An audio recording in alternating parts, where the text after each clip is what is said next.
Welcome to Magically Gluten Free. I'm Paris, and today I have my stepson with me. What is your name? Caden. Caden, what are you making today? We're going to make corn dogs. Woohoo! Woohoo! First things first, we need to get our hot dogs onto our sticks. So what we're going to do is you take a skewer, pointy side up. We're going to take our hot dogs. These are Casper. They're longer and they're casing free. And you're just going to kind of stick the skewer in the bottom and guide it up with your hand so it's pretty straight. It doesn't need to be completely straight. All right, so we got these going. So now we're going to make our cornbread batter. Just to remind you, this is a kid-friendly recipe. All right, so we are going to start with putting our dry ingredients in the bowl. Caden, if you don't mind, put the flour in the bowl, please. Yes. All right, so we put our gluten-free flour. I use Bob's Red Mill all-purpose flour, the gluten-free version. And then I just got yellow cornmeal. We have a tablespoon of sugar that's going in there and 2 teaspoons of baking powder. If you wouldn't mind, can you mix that together, please?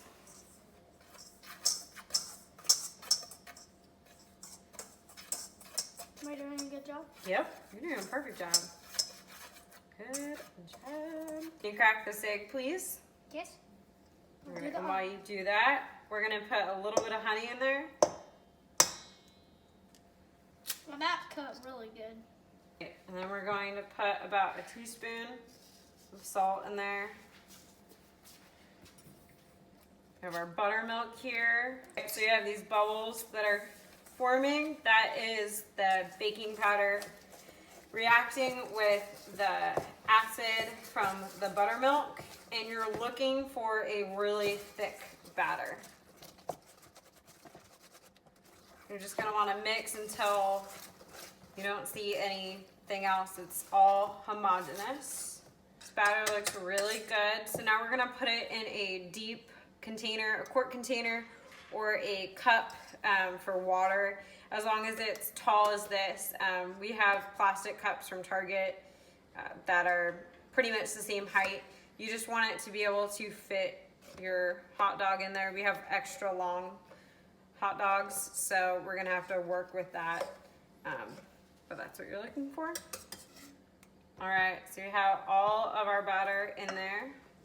Yep. So the next thing is we need to make sure that our oil is 350 degrees. Let's see.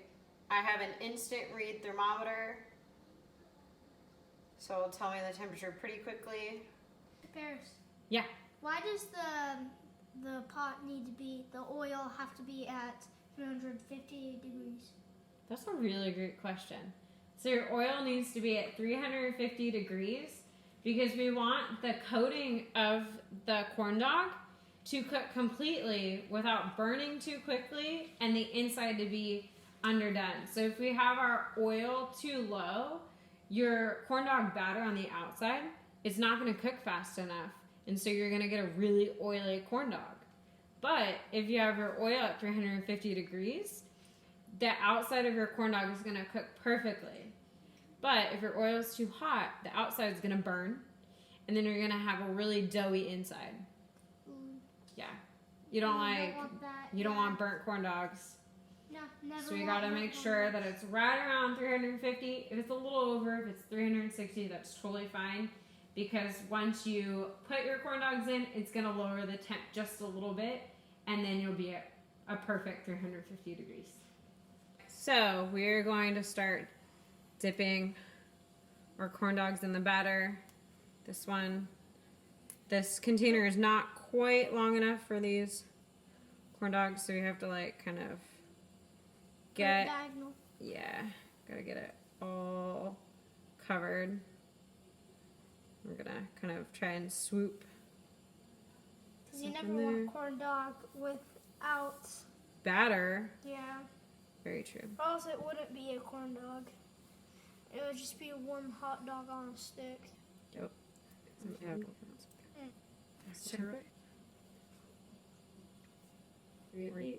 Fun fact, you can always reuse your oil as long as you strain it, get all the bits out of it, and you put it in your refrigerator. And I would use it within the next week or two, and you are good. All right, so we're at 351. We can start frying. Our corn dogs in our pot need to go in at a diagonal, and we're just looking for a golden color. We're not going to put that many in, and we don't want to put too many in that the oil temperature drops too low. So as these get hot and start reacting, and that the baking powder and the buttermilk start reacting, they're going to start floating to the top. So you're going to want to kind of hold them down. Just make sure that they're getting even browning.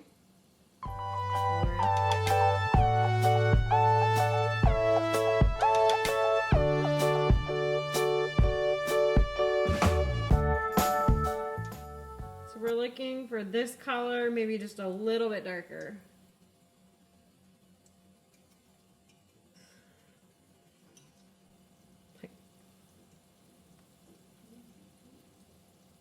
Why are the sticks bending?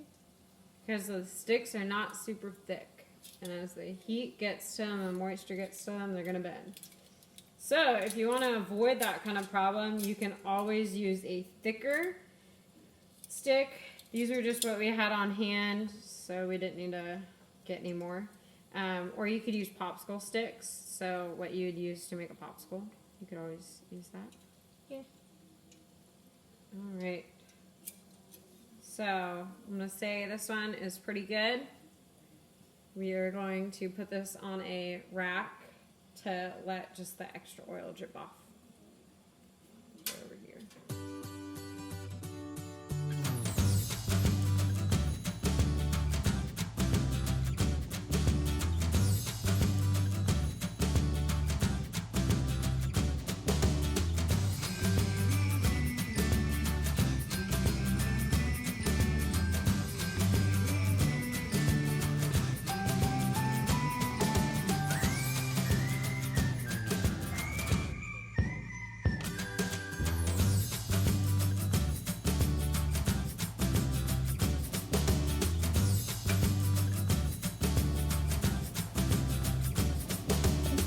I think we did pretty good. Well, of course, first we did ours, I'll do mine.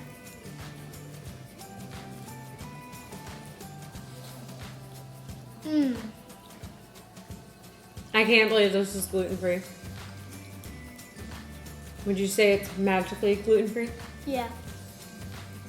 Don't forget to like, subscribe to our channel. What?